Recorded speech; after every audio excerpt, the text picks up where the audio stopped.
Okay, here is the Streamdeck, and it is, even though it's made for streamers, it's actually a really amazing workflow productivity tool, because what you can do is assign each of these buttons any number of possible actions that take place after that. So let me just show you what I've got going on with it. For instance, even though this home screen, when I'm on the desktop, and that's the active area, the home screen is what is showing. So that's cool, because then when you launch a program, here I'm going to launch Cubase. Again, one button press instead of having to grab the mouse and do that. That's no big deal, but still, it's nice. So I'll open, I don't know. I'm just getting started actually with this little project for, what did I do? Oh yeah, I took the audio out of a video here. So Cubase is launched. I've got the video screen up there for the video player. But so for example, the Streamdeck, now you can see it changed and it followed what the active program is. So Cubase is active. That's what I've clicked on here. Whoops. Where am I at here? That's what I've clicked on here. And so that is what the Streamdeck shows me. Let me show you real quick. It tracks, and so here I am up here in this space. That's my desktop, because it's an extended desktop. That followed the action. So even though Cubase is still running, if I click on the desktop, it gives me the home screen. And that's a good thing. That's what you want, because then when you click back down into Cubase, the Cubase custom profile that I've created, or I'm starting to create, I'm just getting started with all this, shows up automatically. It tracks your movement, so the workflow is awesome as far as that goes. But this one right here, so I've set all these up with custom screens. I don't know if you can see, but you can even use animated GIFs. It's pretty darn cool. So for example, that's my metronome off and on. If you see that here, I'm going to press it, and it's working there. That's very functional. My mix window, this is the mix window, of course. That's on and off. Boom, boom.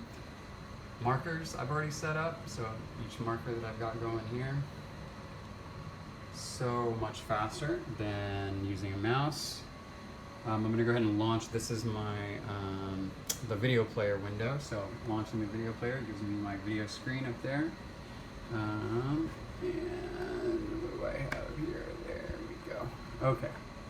So right now I have my transport controls up here. So record, one button record, play, stop, and loop, all that stuff. Oh, real quick, so another functional one for audio people.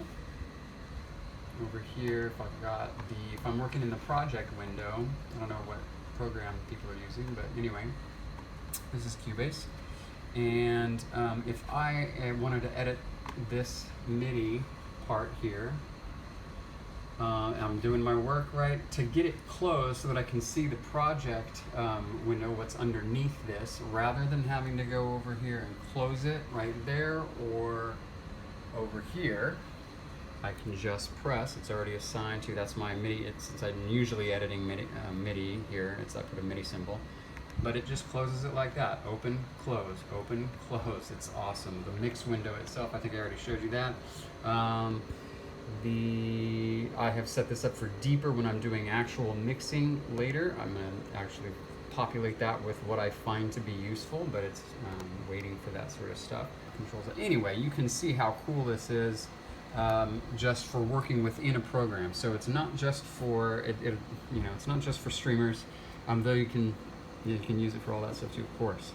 As soon as I click back again on the desktop, my home screen comes in. I can launch the Streamdeck software here to set it all up with, and I actually have some more Cubase, or at least audio-related programs and whatnot there. Launching the Cubase manual, going to the Steinberg forum, and some installer things, the iLock, all that good stuff. Yeah. And lastly, there's a way you can, and because you're programming hotkeys, the possibilities are pretty endless. There's not much I can think of that you can't do with it and program it to do, assign it to do. And even down to, I'm going to show you, this is to turn the computer off, which, as you know, normally you have to go down here, actually hit the windows, you actually have to select that one and then select another one, right? So that's quite a few mouse and movements and left clicks. But you can assign it a series of, actually I'll show you. Here's the Streamdeck again. I'll go into one that has an open, it's not used. You can, this multi-action right there, when you drag it in, it's waiting now for any other actions to happen. So you can do a hotkey first, then have it type text, and then another hotkey, like an arrow down, another hotkey, arrow down, and so on, and then another hotkey for enter, and all of it populates in there, and it all works.